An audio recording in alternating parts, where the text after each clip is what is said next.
Mis hermanos queridos, Dios les bendiga. Sean bienvenidos a el canal Apología Adventista para tener el repaso de la lección de escuela sabática.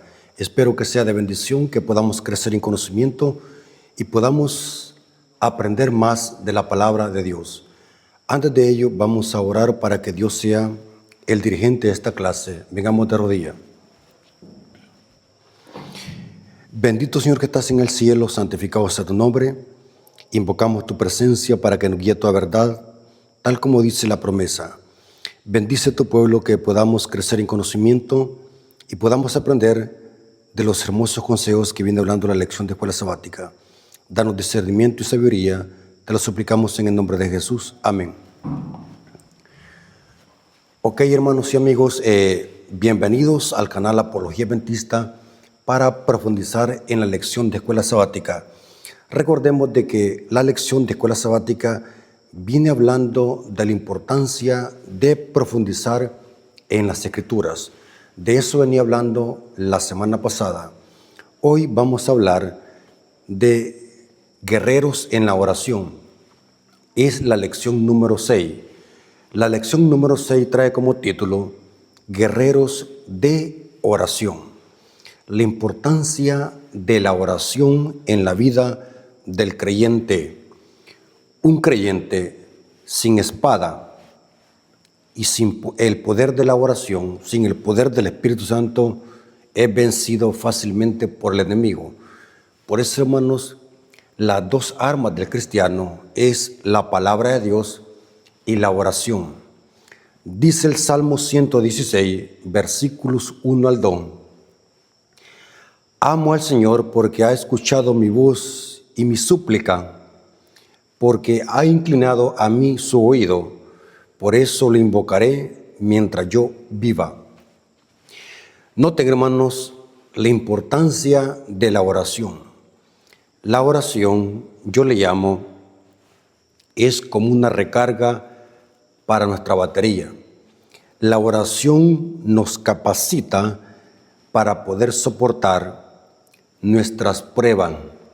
La oración tiene poder cuando la hacemos por fe, cuando nosotros oramos sin cesar, cuando nosotros oramos de corazón a Dios.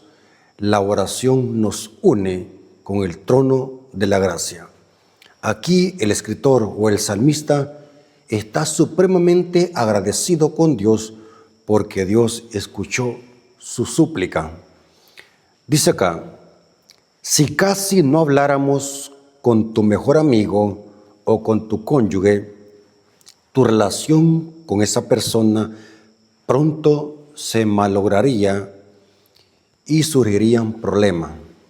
De la misma manera, la oración es esencial para tener una relación cercana con Dios. Podemos decir de que la oración es el medio por el cual nos comunicamos con Dios como un amigo. Para poder conocer a alguien tenemos que conversar, tenemos que relacionarnos. Los seres humanos, para poder solucionar nuestros problemas, lo hacemos platicando, hablando. La oración es de esa índole. Para conocer a Dios, para poder entablar una conversación con Dios, tenemos que hacerlo a través de la oración. Por eso es que los discípulos le dijeron al maestro, Maestro, enséñanos a orar.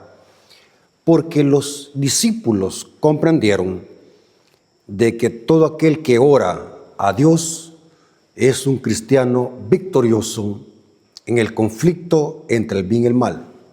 Tenemos que orar. No se trata solamente de venir a la iglesia y escuchar sermones. Eso tiene su lugar, pero la oración, el culto privado, es esencial para que nosotros podamos crecer y poder ser cristianos victoriosos y no ser cristianos tibios o débiles. Noten cómo Elena de White describió qué es orar. Esta cita no la dice la lección de escuela sabática, pero quise incrustarla en este estudio o en esta clase porque me parece que esta cita es la mejor definición de lo que es orar. Camino a Cristo, página 93, párrafo 2. Camino a Cristo, página 93, párrafo 2 dice: orar es el acto de abrir nuestro corazón a Dios como un amigo. No es que se necesite esto para que Dios sepa lo que somos, sino a fin de capacitarnos para recibirle. La oración no baja a Dios hacia nosotros, antes bien nos eleva a Él. Muchas veces creemos de que la oración es como un talismán o como un amuleto que va a cambiar el estado de ánimo de Dios hacia nosotros. Es al contrario. La oración, yo lo explico de esta manera, la oración es para capacitarnos para poder recibir lo que pedimos por fe.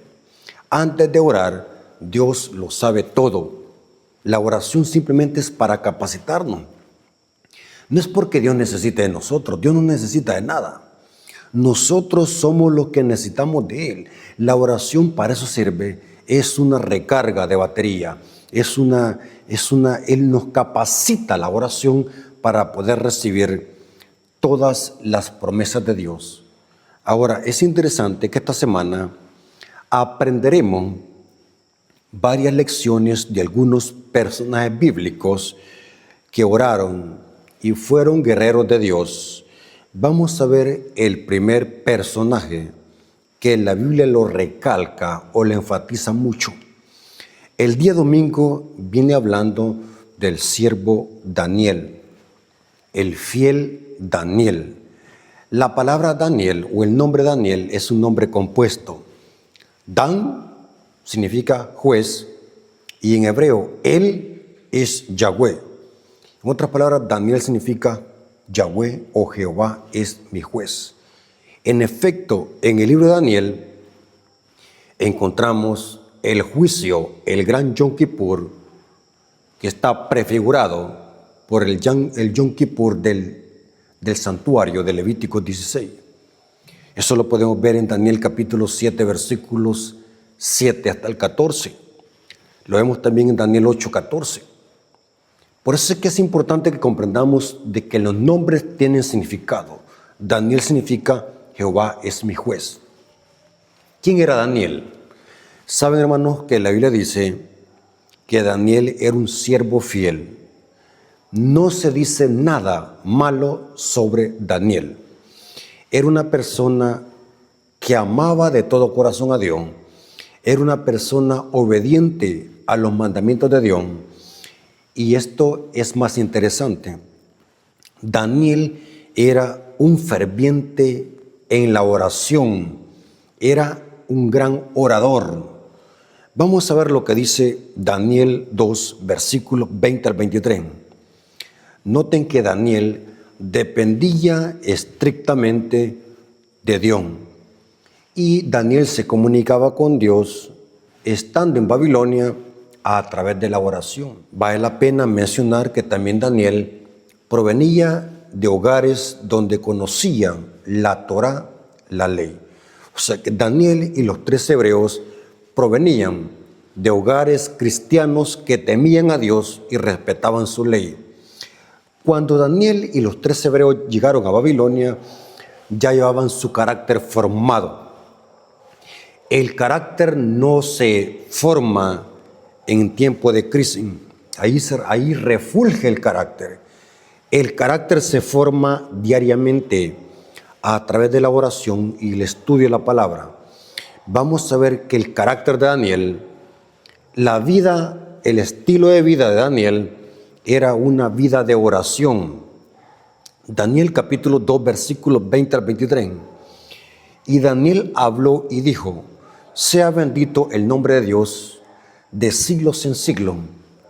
Esto es porque Daniel fue a consultar a Dios a través de la oración para descifrar el sueño que el rey había soñado, el sueño de la gran imagen, que dice la Biblia que ni los brujos, ni los caldeos, ni nadie podía descifrar el sueño, ni tampoco recordar qué qué había soñado el rey.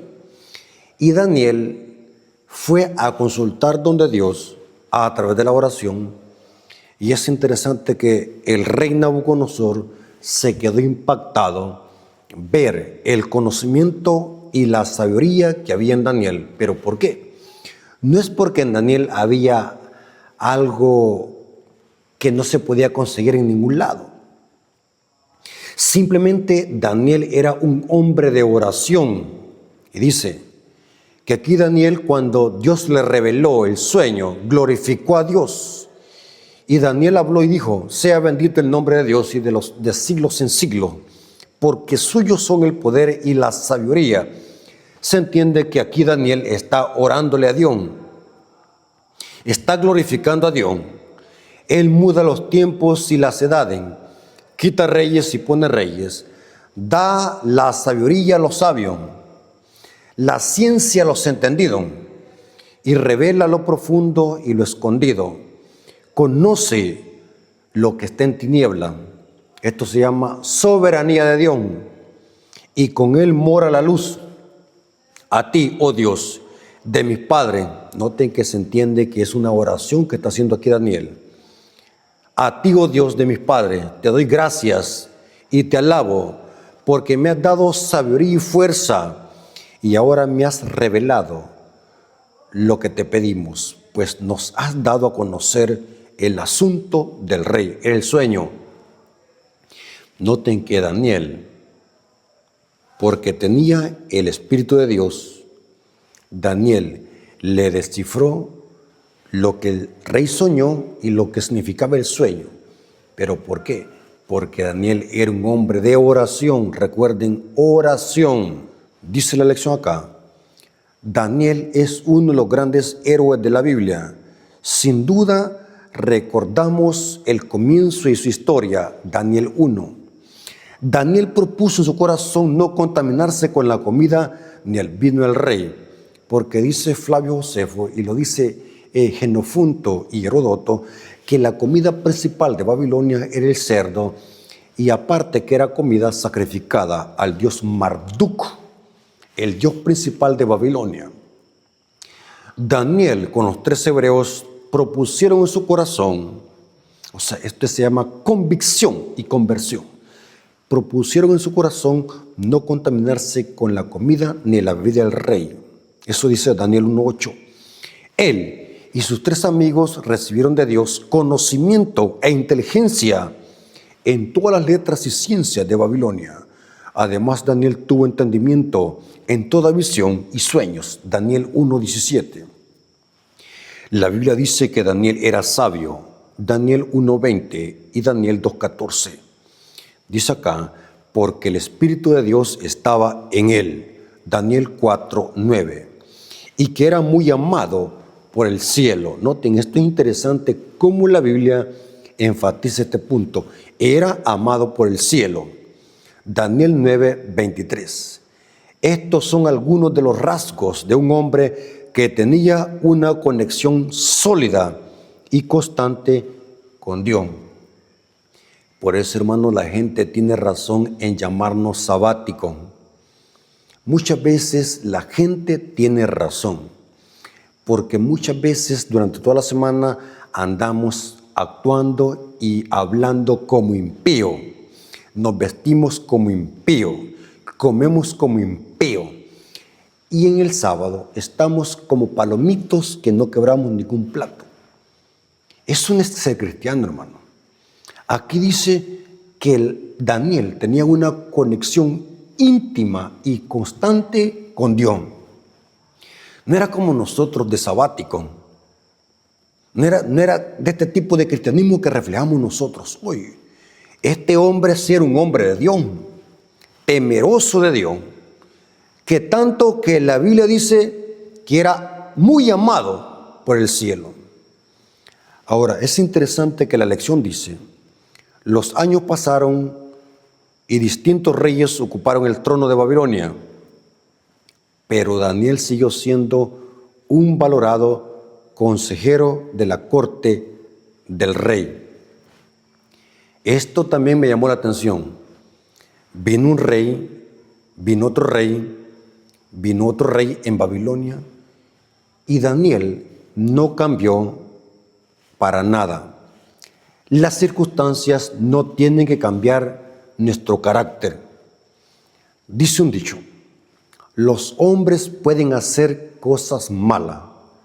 Depende a ti si permites que eso te afecte. Daniel se mantuvo firme y aquí dice que Daniel era un hombre de oración. Debido a la gran destreza y admiración de Daniel, el rey hizo planes para ponerlo frente al gobierno de todo el imperio babilónico. Daniel 6, versículo 3, está hablando de Belsasar. Era fiel, dice acá, Daniel 6, versículos 5 y 9, era fiel y ningún vicio ni falta había en él. Noten, ninguno. Para que la Biblia diga esto es de pensarlo, hermanos. Que Dios se dirija a alguien de esta manera. No había un vicio, hablando, no había ningún pecado en él, no había ninguna falta en él. Podemos decir de que era intachable. Sabe, hermanos, que la vida de Daniel refuta la nueva teología del pecado original que muchos adventistas predican. No, hermanos, dicen ellos, es imposible de dejar de pecar. Vamos a pecar hasta que Cristo venga. Cristo fue el único que no pecó porque Él era diferente a nosotros. Teología copiada del catolicismo romano y de las iglesias protestantes agustinianas. Cuando vemos la vida de Daniel, es un ejemplo típico, aparte de Cristo, que en esta tierra no importa dónde estemos, si nos aferramos al poder de Dios y somos hijos de Dios verdaderos en oración, vamos a ser intachables en este mundo. Aquí dice la Biblia, no lo digo yo, lean, no había ninguna falta, dando a entender no había ningún pecado en él, porque era muy amado por el cielo. Daniel, noten, Daniel mantuvo su constante vida en oración. Y saben algo interesante, hermano, orar en tiempo de paz, eso lo puede hacer hasta un impío. Cuando hay comida, cualquiera puede alegrarse a Dios. Pero vamos a ver de que Daniel y los 3 hebreos afrontaron muchas crisis de peligro y de muerte. Una de esas fue cuando fueron echados al horno de fuego. Eso no cambió su carácter. Pero es interesante que en los días de Belsasar, según la historia, se puede demostrar históricamente que Belsasar era nieto de Nabucodonosor. Pero es interesante que dice la historia que en Babilonia los caldeos, los enemigos del pueblo de Dios, pusieron una trampa de que nadie pudiese pedirle a otro Dios aparte del rey Belsasar. Y Daniel, conociendo la ley de Dios que dice, no tendrás otros dioses fuera de mí. Daniel no le importó ese decreto que iba a dar el Belsasar, aparte que era una trampa que le pusieron. Dice que Daniel no importó el decreto que prohibía orar y consultar al Dios del cielo. Dice que Daniel no es que estaba provocando, sino que como lo hacía siempre con las puertas abiertas, dice que seguía orando 3 veces al día. No es que Daniel estaba jactándose o presumiendo o desafiando la autoridad del rey. Simplemente Daniel estaba descansando en la promesa de Dios. Daniel capítulo 6, versículos 10 al 11. Hablemos de Daniel. Noten cuántas veces oraba. Esto es lo que está registrado. No sabemos cuántas veces más oraba, recordemos. Daniel capítulo 6, versículos 10 al 11. Cuando Daniel supo que el edicto había sido firmado, entró en su casa y se puso a temblar.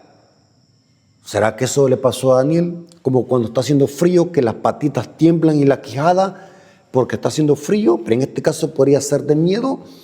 ¿Será que Daniel entró en pánico? Y Daniel dijo, ya no voy a orar porque puede ser de que me vayan a matar. Mejor no voy a orar.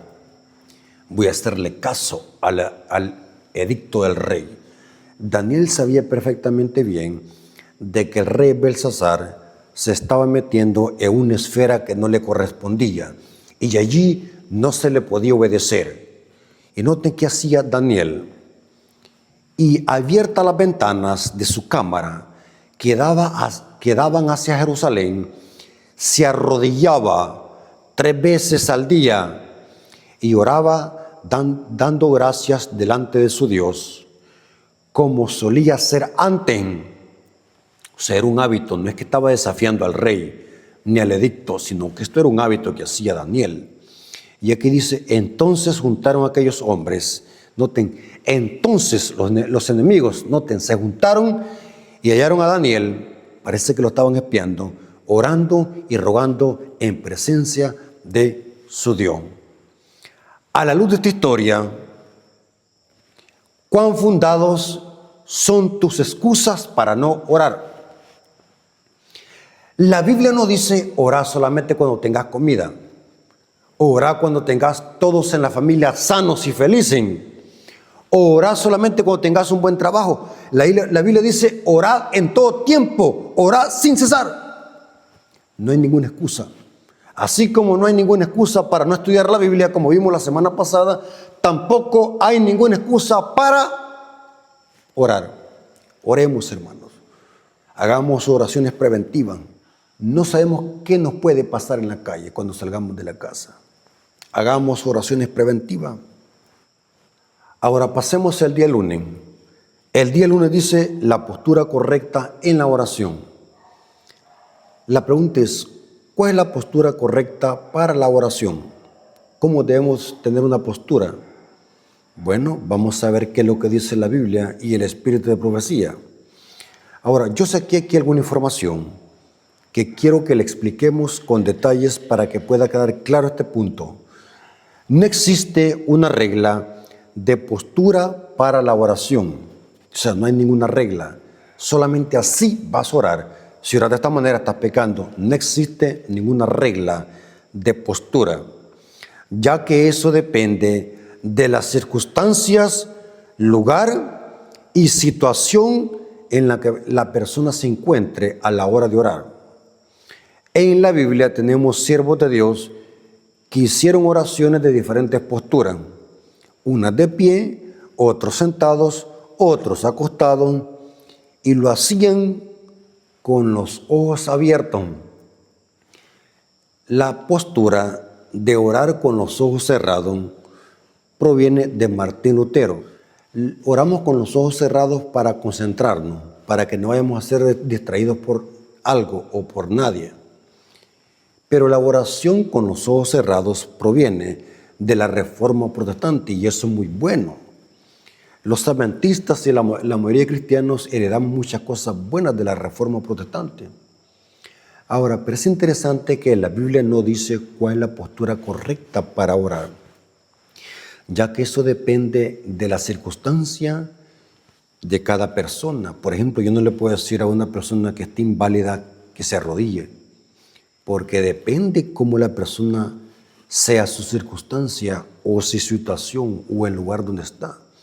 Por ejemplo, yo no le puedo decir a alguien arrodíllese si padece de un problema en las rodillas que no puede arrodillarse. Yo no le puedo decir a alguien arrodíllate porque quizás el lugar donde está puede haber cascajo o cosas que pueden afectar en la rodilla. Por eso es que no hay ninguna regla de ley de medos y persas que diga la postura, cuál debería ser la correcta, ya que si hubiese una regla de postura, eso contradijera la Biblia, porque en la Biblia encontramos oraciones de diferentes posturas de acuerdo a las circunstancias y al problema que la persona tenga, ya sea de salud o de cualquier índole. Ahora, aquí dice la lección de escuela sabática. Orar de pie era una práctica común en los tiempos bíblicos. Vemos oraciones de pie. Según de Crónicas 25 y 1 Samuel 1:26. Job 30:20 y Lucas 18:11. La Biblia también comparte ejemplos de personas que oraron sentados 2 Samuel 7:18 y 2 Reyes 4:38. Noten, por eso que no hay ninguna regla. Otros se postraban ante Dios con el rostro en tierra. Eso significa proscuneo. En la etimología griega, adorar significa proscuneo, postrar rostro en tierra. Noten el tipo de oración que hacían los antiguos profetas. No solamente se arrodillaban, sino que también postraban su rostro en tierra. ¿Se imaginan la postura que estamos hablando en este momento?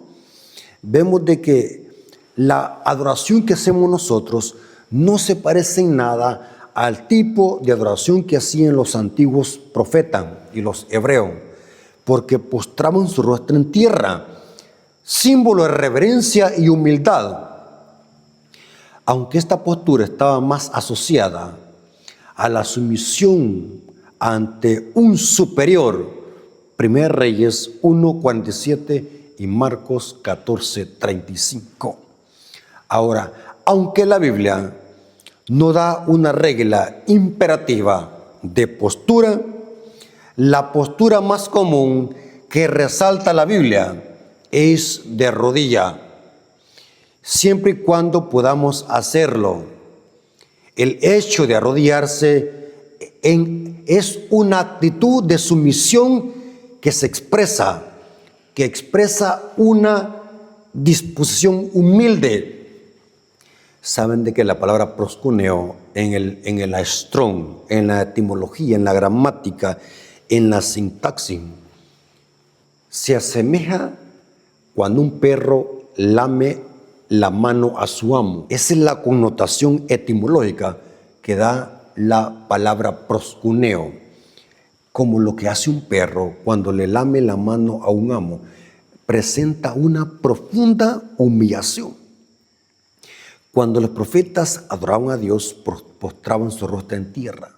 Aunque la Biblia no da leyes de medos y persas referente a una postura, pero la Biblia enfatiza que la postura que más recalca la Biblia es la postura de rodilla. Esa es la postura que más enfatiza la palabra de Dios. Aunque hubo muchos ejemplos, pocos ejemplos, de hombres que oraron de diferentes posturas, pero la postura que más resalta la Biblia es de rodilla. Quiero hacer un paréntesis. El hecho de arrodillarse a alguien no significa que esa persona esté orando de corazón. Estamos hablando de postura, no de la intención del corazón, porque muchas veces puede alguien arrodillarse y estar orando hipócritamente. Por eso es que la Biblia no enfatiza tanto la postura, sino que enfatiza la intención del corazón. Dice la Biblia, el corazón contrito y humillado no desprecias tú.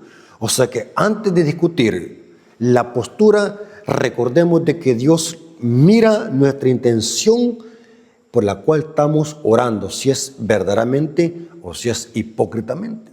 Otros dicen lo contrario. La postura que la Biblia enseña, únicamente no hay otra, es de rodilla. Más que todo los de lavar el pastor, esta es otra falsa enseñanza que le hacen un dogma, los de lavar el pastor o davidianos.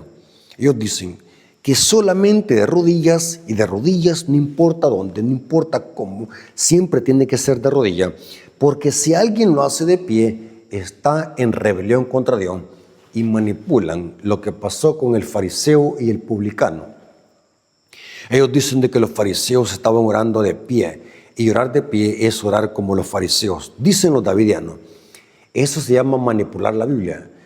Dios no condenó al fariseo por la postura de la oración, sino porque era hipócrita. Cristo no está condenando la postura de pie. Cristo dijo, no seas como ellos que gustan orar de pie en las sinagogas para ser vistos, hipócrita. Cristo no está condenando porque si lo hacen de pie o de rodillas, sino por la hipocresía de los fariseos. Entendamos la Biblia. Yo no puedo condenar a alguien porque está orando de pie. Yo no sé su situación cómo está. No los podemos meter en eso. No podemos juzgar el corazón y las intenciones del corazón. Aunque la Biblia enseña de que la postura más común y sobresaliente en la Biblia es de rodilla, pero pueden haber casos de que alguien se arrodilla, pero su oración es hipócrita y está igual como los fariseos. O sea que un fariseo también puede arrodillarse y un fariseo también puede orar de pie también. Porque la hipocresía se viste de muchas maneras. O sea, no podemos hacer dogma o hacer doctrina o hacer proselitismo por posturas de la oración como lo hacen los davidianos o los de la vara del pastor. Saben de que los davidianos son tan fanáticos que si en medio de la calle les tocó orar, allí en medio de la calle, en el solazo, en medio del polvo, allí en el polvo, se arrodillan. O sea, se pasan, son extremistas, son fanáticos. Tengamos cuidado. Y vuelvo otra vez a repetir, aunque la Biblia enseña muchos tipos de oración, la oración que más se enfatiza es la oración de rodilla. Vamos a ver algunos ejemplos bíblicos. Dice la palabra de Dios, esto está en el libro de Filipenses 2:11. Ante mí se doblará toda rodilla. Y esto lo recalca Romanos 14:11. Porque escrito está, vivo yo, dice el Señor, que ante mí se doblará toda rodilla y toda lengua confesará que Jesucristo es el Señor. Vimos también de que Daniel 6:10, Daniel en Babilonia se arrodillaba y oraba 3 veces al día. Vemos de que Cristo se arrodillaba, Lucas 22:41.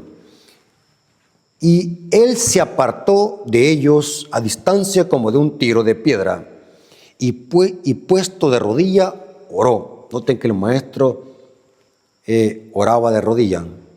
Hablemos de Esteban, Hechos 7:60. Esteban oraba de rodilla. Y puesto de rodillas, clamó a gran voz, Señor, no les tomes en cuenta este pecado. Y habiendo dicho esto, durmió o expiró. El espíritu de profecía recomienda y aconseja que la mejor postura para orar es de rodilla, aunque eso no me garantiza que sea una buena oración, porque Dios lo que hace es mirar el corazón, la oración de corazón. Vimos de que orar es platicar con Dios como un amigo, pero estamos hablando de la postura, no en sí de las intenciones del corazón. Ellen G. White dice claramente que la postura mejor para poder adorar a Dios, siempre y cuando podamos, es de rodilla. Mensajes selectos, tomo 2, página 359, párrafo 1. He recibido cartas en las que se me ha preguntado acerca de la actitud que debía adoptar una persona que ofrecía una oración al soberano del universo. Y ahora dice acá, ¿de dónde han sacado nuestros hermanos la idea que deben permanecer de pie mientras oran a Dios? Noten que esta cita, Ellen G. White está hablando de la oración cuando podemos arrodillarnos. Está hablando de la oración en el templo. Aquí hay oportunidad, siempre y cuando podamos y no tengamos ningún impedimento físico. La postura más correcta es de rodilla. Indica humillación y reverencia y respeto. Noten cómo dice esta cita en el libro La Oración, página 248, párrafo 1. Tanto en el culto privado como en el público, nuestro deber consiste en arrodillarnos delante de Dios cuando le ofrecemos nuestras peticiones. Este acto muestra nuestra dependencia de Él. Hay que arrodillarnos en el culto público y en el culto privado, siempre y cuando podamos, hermanos. Recordemos, siempre y cuando podamos. Dios se merece la adoración y el respeto. Y cuando nos arrodillamos, estamos demostrando humillación. Estamos demostrando que Dios es nuestro Rey y Él es el soberano, creador de los cielos y la tierra. Por eso, hermanos, aunque la Biblia enseña muchas posturas, aunque no hay ninguna regla de medos y persas, como lo enseñan los davidianos, pero los adventistas del séptimo día creemos de que el amor postura, siempre y cuando podamos, es de rodilla. ¿Quedó claro este punto? Para que no vayamos a ser engañados por los dogmas y las falacias de los de la vara del pastor, porque ellos usan eso como doctrina. Ellos usan eso como tema de salvación y doctrina. Esto es un tema que tiene que ver con algo de conciencia. No es un dogma. No podemos criticar a los hermanos que están orando de pie porque solamente Él sabe por qué lo está haciendo. Y solamente Él sabe si lo está haciendo de corazón o no. Yo no lo puedo forzar, ni puedo decir está en pecado porque estoy metiéndome en agua caliente. No sé qué relación tiene Él con Dios. Mi deber es decir, por ejemplo, aquí estamos diciendo que la oración debe ser de rodillas, pero de cada quien depende eso. ¿Estamos de acuerdo? Pasemos al día martes. En el día martes viene hablando, Enoc practicaba lo que predicaba. Noten el día martes lo que viene hablando, Enoc practicaba lo que predicaba. En otras palabras, Enoc vivía lo que predicaba. Hermanos, la lección del día martes nos viene hablando de la vida santa y piadosa del patriarca Enoc, séptimo desde Adán. Ahora, ¿qué dice la Biblia respecto a Enoc? La Biblia tiene muy poca información sobre Enoc. Lo habla Génesis y lo habla el libro de Hebreo. Y lo habla Judas 1:14. De allí muy poco la Biblia habla de Enoc. Pero lo poco que habla de Enoc es impresionante. Enoc, igual como Daniel, eran personas intachables, vivieron una vida santa en obediencia a la ley de Dios. Aunque la Biblia no diga de que Enoc oraba como Daniel, pero se entiende por lógica que Enoc, igual que Daniel, tienen una vida de oración. Génesis capítulo 5, versículos 22 al 24, hablando de Enoc. Y caminó Enoc con Dios después que engendró a Matusalén 300 años y engendró hijos e hijas. Y fueron todos los días de Enoc 365 años. Caminó pues Enoc con Dios y desapareció porque se lo llevó Dios. Una mejor traducción es y no fue hallado, como lo presenta el libro de Hebreos capítulo 11 versículo 5. Hebreos capítulo 11 versículo 5 dice: por la fe Enoc fue traspuesto para no ver la muerte y no fue hallado porque le traspuso Dios, y antes que fuese traspuesto tuvo testimonio de haber agradado a Dios.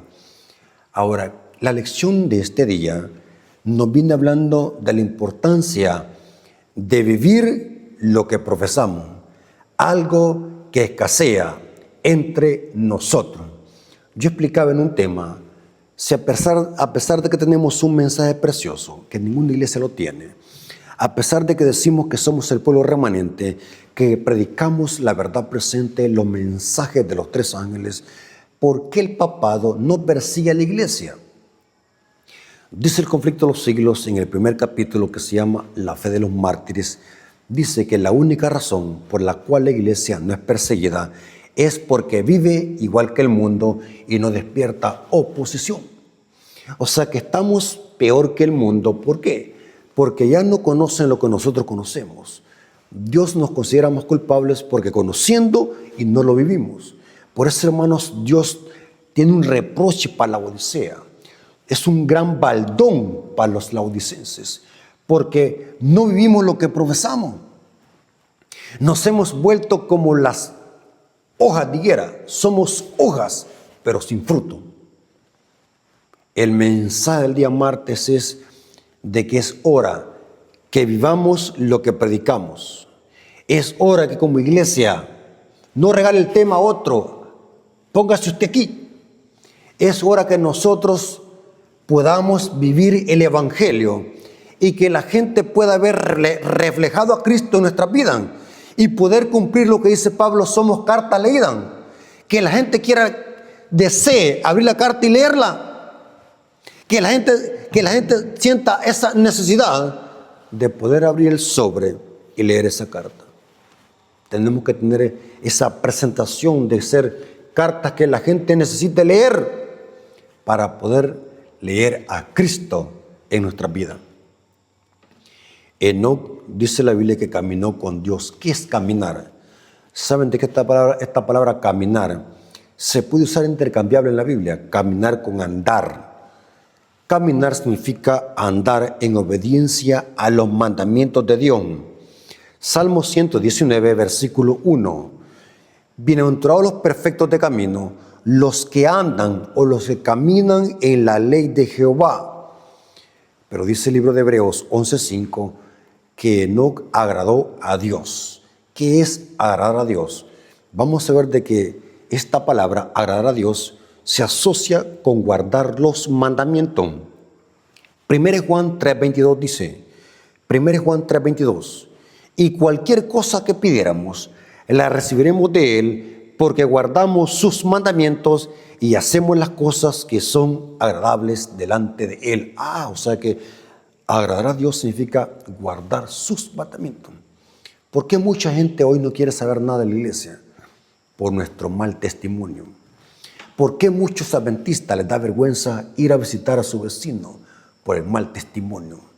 Porque no vivimos lo que predicamos. Predicamos la reforma pro salud, pero no la vivimos. En las casas los hartamos carnes. Bebemos bebidas carbonatadas que destruyen nuestros riñones. O sea que no vivimos nada de lo que predicamos. Y ese es el centro del mensaje del día martes, que no practicaba lo que predicaba. Y es el mensaje para nosotros como iglesia. Tenemos que vivir lo que predicamos. Y esto es para todos. No ande regalando los sermones a otro hermano. Este tema es para usted y para mí. Porque esta es otra práctica farisaica.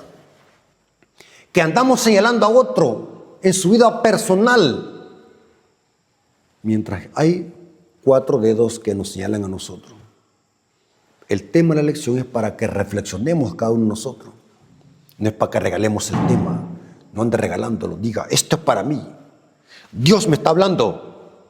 No ande señalando a su prójimo en aspectos personales. ¿Qué dice el Espíritu de Profecía sobre el carácter de Enoc? Es tremendo lo que dice Patriarcas y Profetas, página 68, párrafo 1, dice: por la fe Enoc fue traspuesto para no ver la muerte, y no fue hallado, porque lo traspuso Dios, y antes que fuese traspuesto, tuvo testimonio de haber agradado a Dios. Hebreos 11:5. Ahora, ¿cómo era la vida de Enoc? En medio de un mundo condenado a la destrucción por su iniquidad antes del diluvio, Enoc pasó su vida en tan íntima comunión con Dios que no se le permitió caer bajo el poder de la muerte. El piadoso carácter de este profeta representa el estado de santidad que deben alcanzar todos los que serán redimidos dentro de la tierra. Y se cita a los 144,000, Apocalipsis 14:3. Parece que a los 144,000 se les conoce como la generación de Enoc, porque vivirán en esta tierra como vivió Enoc, una vida santa y piadosa, sin pecado. Así como Daniel, Enoc también refuta la nueva teología del pecado original, que dicen, no, el pecado es un estado, el pecado es una condición, nadie puede dejar de pecar, eso solamente lo hizo Cristo. Pero Enoc lo refuta. Enoc vivió una vida santa y piadosa. El piadoso carácter de Enoc representa el estado de santidad que deben alcanzar todos los que serán redimidos dentro de la tierra. Y se cita los 144,000, Apocalipsis 14:13. En el tiempo de la segunda venida de Cristo, en ese entonces, así como el mundo antediluviano prevalecía la iniquidad, siguiendo los impulsos de su corazón corrupto y las enseñanzas de la falsa filosofía engañosa, el hombre se rebelará contra la autoridad del cielo, pero así como Enoc el pueblo de Dios buscará pureza de corazón a la conformidad con la voluntad de Dios hasta que refleje la imagen de Cristo, tal como lo hizo Enoc. Yo no sé por qué los de la nueva teología del pecado original, ¿por qué no leen esta cita? Hermanos, me atrevo a decir, y lo tengo que decir, hay un grupo de hermanos adventistas que han sido contaminados con esta doctrina del pecado original. La doctrina del pecado original proviene del catolicismo romano. O sea, la doctrina del pecado original es un combo. Pero en sí esta doctrina enseña de que nadie puede dejar de pecar, que esto es algo que solamente Cristo lo hizo porque Él era Dios. Nosotros vamos a estar pecando hasta que Cristo venga y seamos transformados. Y Cristo nos quita el pecado, porque ellos confunden pecado con naturaleza pecaminosa. Están confundidos con los términos pecado y naturaleza humana pecaminosa. Pero cuando vemos estas citas, dice claramente, aquí dice que Enoc reflejaba el carácter de Cristo, así serán la última narración. Tal como lo hizo Enoc, anunciarán al mundo la segunda venida de Cristo y los juicios que merecerá la transgresión. Y mediante su conversación y ejemplo, los santos condenarán los pecados de los impíos. Tremendo, hermanos. Lean esta cita, está en el libro Patriarcas y Profetas, página 68, párrafo 1. Vivamos lo que predicamos como lo hizo Enoc. Pasemos al día miércoles.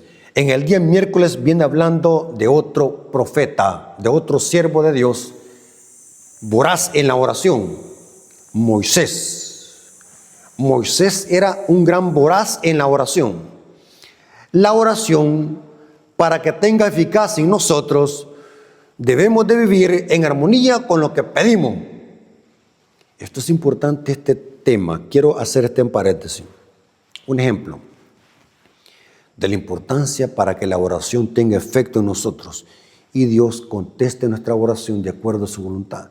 Por ejemplo, si yo oro antes de salir de la casa, yo estoy orando. Yo digo, voy a orar para que Dios me cuide en el camino. Pero supongamos de que yo agarro el carro y le meto la pata al acelerador y voy a más de 120 kilómetros por hora. Eso es presunción. Estoy en rebelión contra Dios porque no estoy viviendo en armonía con lo que pedí en la oración. Si yo le pido a Dios que me cuide en el camino, pero si voy en desobediencia a la ley de tránsito, ¿cómo Dios va a poder actuar en nuestra vida? Por eso, hermanos, para orar tenemos que vivir en armonía con lo que pedimos. Esto es un detalle muy importante. Y Moisés era un típico ejemplo de un hombre de oración. En Éxodo 33, versículos 15 al 18, se habla de el carácter de Moisés. Moisés era un hombre de oración. Noten cómo dice Éxodo 33, versículo 15 al 18.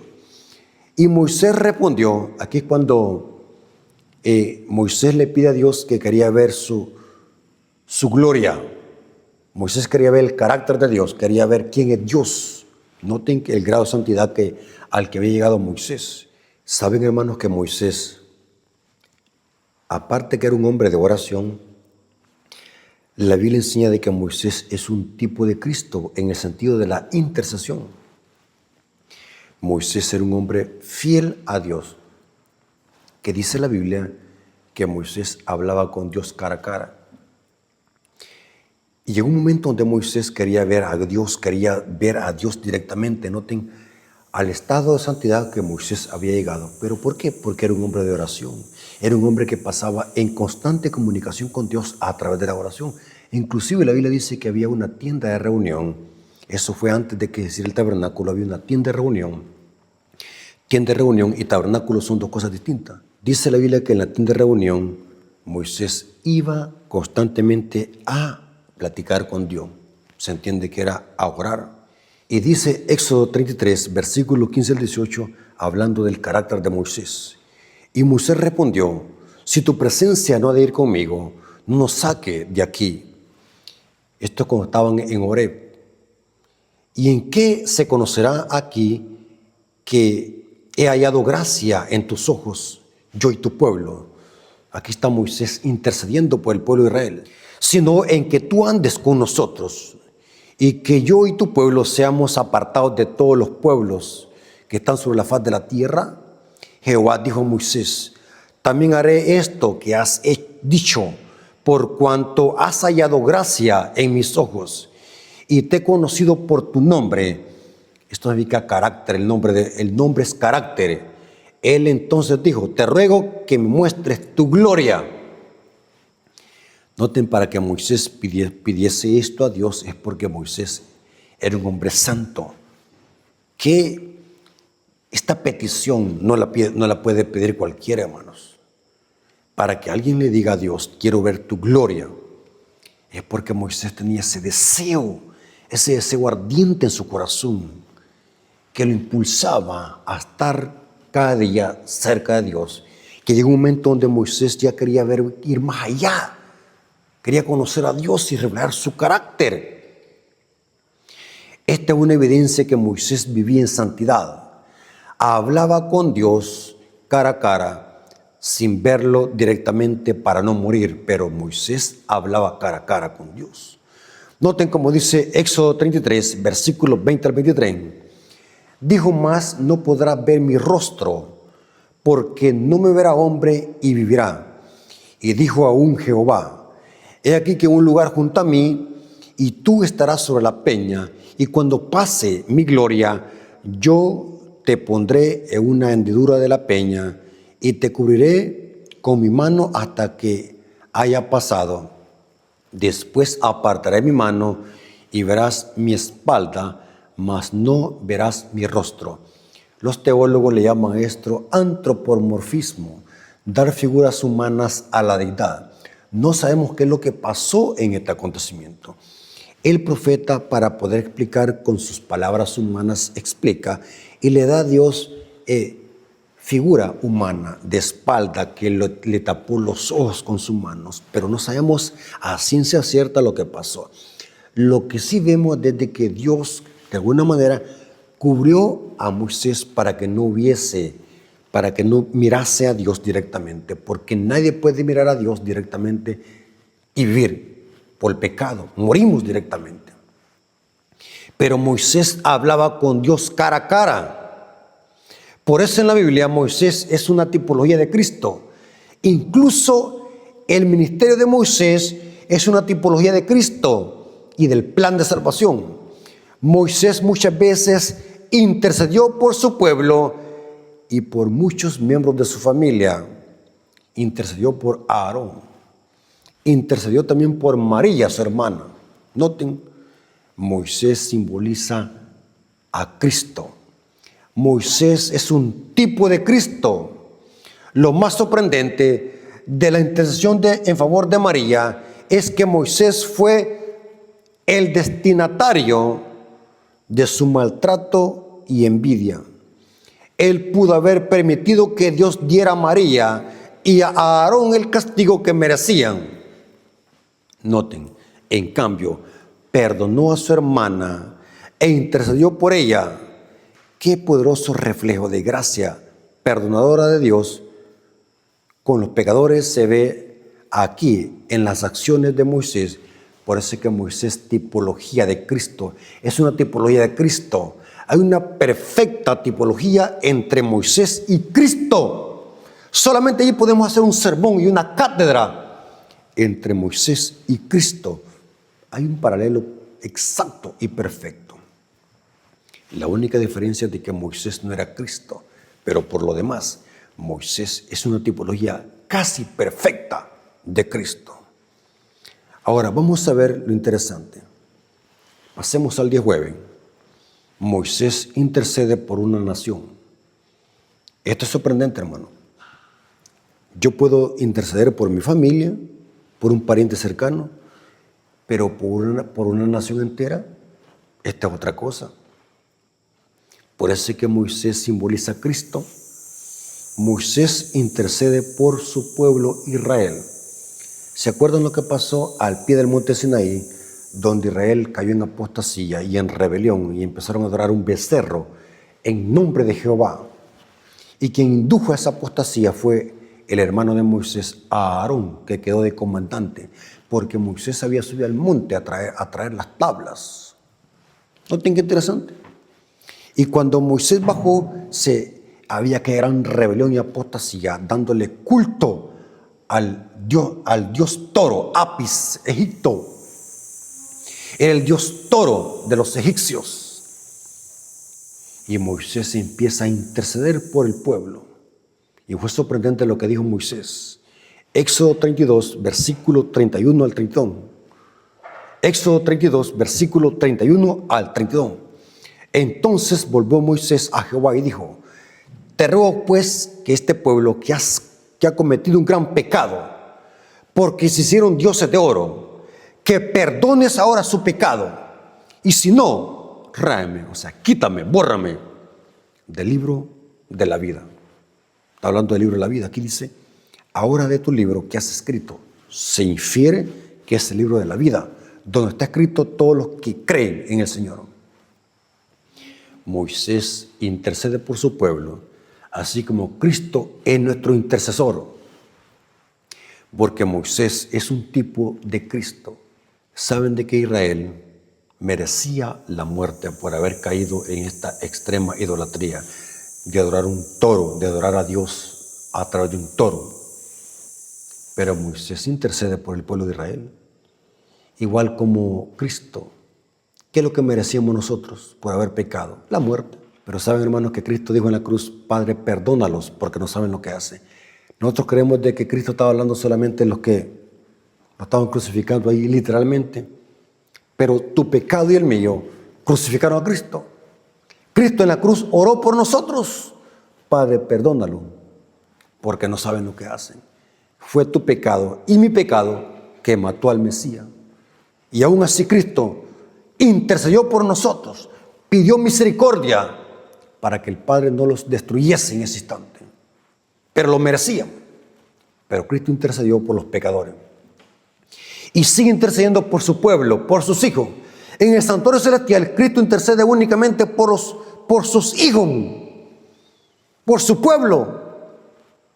Aunque la misericordia está abierta para todos, mientras no se cierre la puerta de la gracia. Hay misericordia para todos. Pero Cristo en el cielo está intercediendo por su pueblo. Es nuestro abogado. Moisés, aquí vemos el carácter de Moisés. Un hombre temeroso, un hombre humilde, un hombre de oración. Pidió mejor a Dios: quítame el libro, pero perdona a este pueblo. Perdónalo. Carácter, hermano. ¿Y qué hacemos nosotros?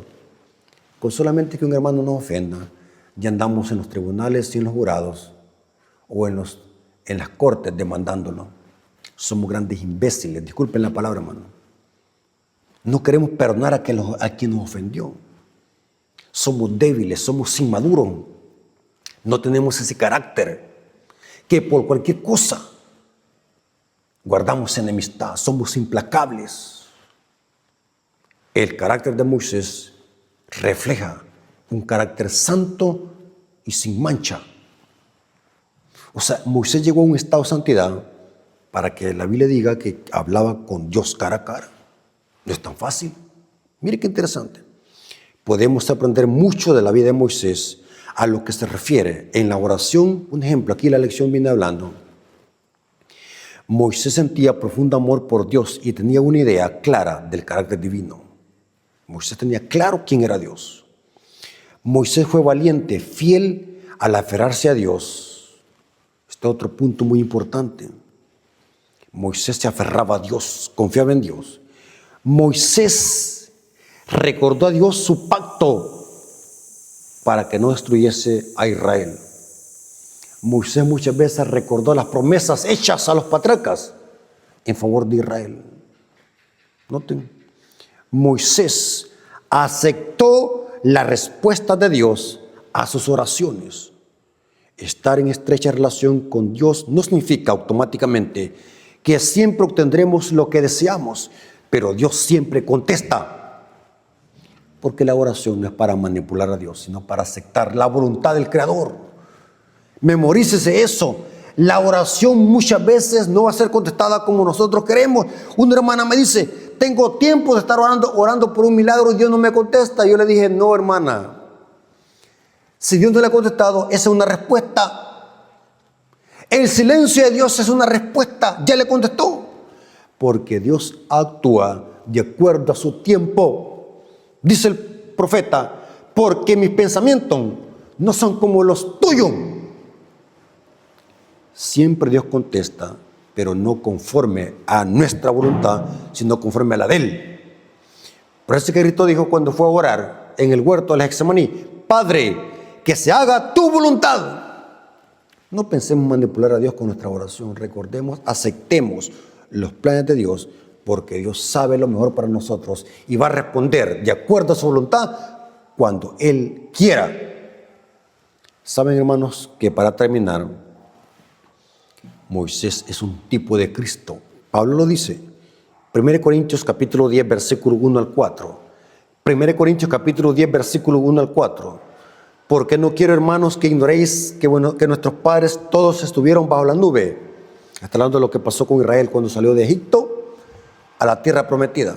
Lo que pasó en el desierto, una nube que los cubría, simbolizaba a Cristo. Todo simbolizaba a Cristo. El agua, la roca, la serpiente, el pan, todo simbolizaba a Cristo.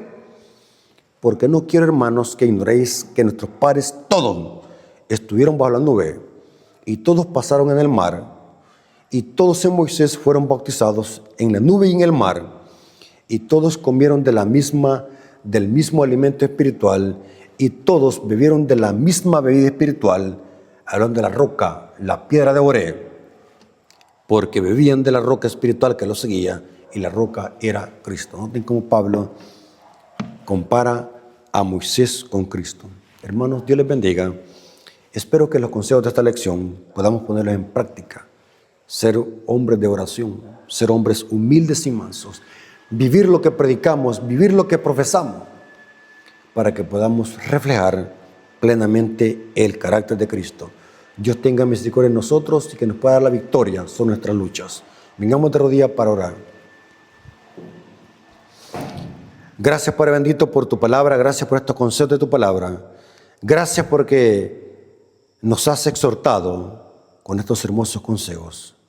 Hemos aprendido la importancia de ser hombres de oración, así como lo era Daniel, como lo era Enoc y como lo era Moisés.